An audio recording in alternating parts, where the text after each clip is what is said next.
परिमेय संख्या किसको बोलेंगे? परिमेय संख्या वैसा संख्या जो पी बटा क्यू के रूप में, किसके रूप में? पी बटा क्यू के रूप में हो, जिसका जो यानी कि पी बटा यानी कि q is not equal to zero हो, उसको क्या बोलेंगे? परिमेय संख्या। जैसे 0 हो गया, 1 हो गया, 2 हो गया, 1 बटा 2, सब क्या है? परिमेय संख्या। उसके बाद देखिए आता है क्या? अपरिमेय संख्या। क्या? अपरिमेय संख्या। तो वैसा संख्या जो पी बटा क्यू के रूप में नहीं हो, उसे क्या बोलेंगे? अपरिमेय संख्या। वो हो गया।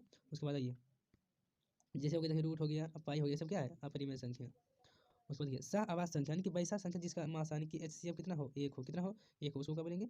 सहआवास संख्या। जैसे 5 हो गया, 7 हो गया, 2, 3 हो गया। उसके बाद देखिए द्विघात बहुपद का व्यापक रूप, तो क्या होगा? X square plus B X plus C हो गया। उसके बाद त्रिघात बहुपद का व्यापक रूप, देखिए एक्स पर power cube B X square plus C X plus D हो गया। उसके बाद देखिए शून्यांकों का योग, यानी कि अल्फा प्लस बीटा क्या होगा? माइनस बी बटा ए। उसके बाद शून्यांकों का गुणनफल, यानी कि अल्फा इंटू बीटा क्या होगा? सी बटा ए। उसके बाद त्रिघात का बहुपद है, यानी कि alpha plus beta plus gamma बराबर क्या होगा? माइनस बी बटा ए। उसके बाद alpha into beta, beta gamma, यानी बीटा गुने beta into gamma plus gamma into alpha क्या होगा? सी बटा ए। उसके बाद alpha into beta into gamma बराबर क्या होगा? माइनस डी बटा ए। उसके बाद आइए आगे, जो देखिए अगर तीनों जो A1/A2 बराबर B1/B2 बराबर C1/C2, तो इसका क्या होगा? अनंत होगा। क्या होगा? अनंत होगा, अनंत हल होगा। उसके बाद देखिए मतलब तीनों होगा, जो A1/A2 is not equal to B1/B2, तो इसका क्या होगा? आलेख प्रतिच्छेदी होगा, इसका एक हल होगा, इसका संगत होगा, इनकी संगत होगा। जो A1/A2 अब बराबर B1/B2 is not equal to C1/C2, तो क्या होगा? आलेख समानांतर होगा। उसके बाद एक ही हल नहीं होगा, यानी कि एक भी हल नहीं होगा, असंगत होगा। क्या होगा? असंगत होगा, याद करना है। उसके बाद विवेचक, यानी कि इसको भी बोलते हैं विवेकता, यानी कि विवेकता भी बोलते हैं। तो बी स्क्वायर माइनस 4AC क्या होगा? बी स्क्वायर माइनस 4AC, ये समझ लीजिए। देखिए यदि बी स्क्वायर माइनस 4AC बराबर 0 यानी कि डी का मान 0 हो, तो मूल वास्तविक और समान होगा। क्या होगा? मूल वास्तविक और समान होगा। यदि बी स्क्वायर माइनस 4AC यानी कि 0 का मान है कि डी का मान 0 से बड़ा हो, तो क्या होगा? इसका मूल वास्तविक तथा असमान होगा। उसके बाद बी स्क्वायर माइनस 4AC यानी कि डी का मान 0 होगा। अगर 0 का मान यानी कि डी का मान 0 से छोटा होगा, तो क्या होगा? मूल वास्तविक और नहीं होगा। उसके बाद आइए द्विघात सूत्र, यानी कि एक्स बराबर, तो क्या होगा? एक बार प्लस में होता है, एक बार माइनस में। तो ऐसे भी लिख सकते हैं minus b plus minus under root d, यानी कि बी स्क्वायर माइनस 4AC बटा 2A हो गया। उसके बाद देखिए क्या होगा? अंतिम पद है ए प्लस ए किसको बोलेंगे? यानी कि प्रथम पद। क्या बोलेंगे? प्रथम पद को बोलेंगे।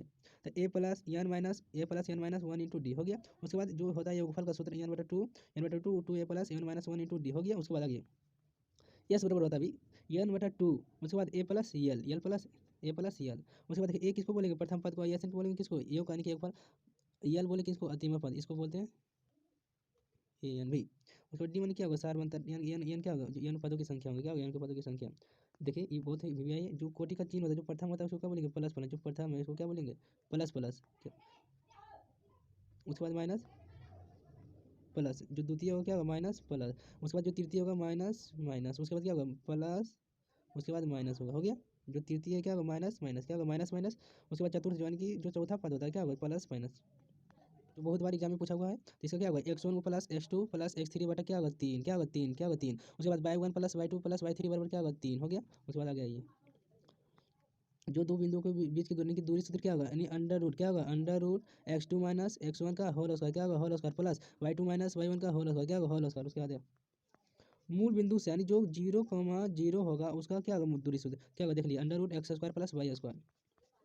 मध्य बिंदु का निर्देशांक x1 प्लस x2 बटा 2 और जो होता है y1 प्लस y2 बटा 2, ये क्या होगा? मध्य बिंदु का निर्देशांक m1 into x2 plus m2 into x1, m1 plus m2, फिर m1 into y2 plus m2 into y1, वो क्या होगा? y1 m1 प्लस क्या होगा? m1 plus m2।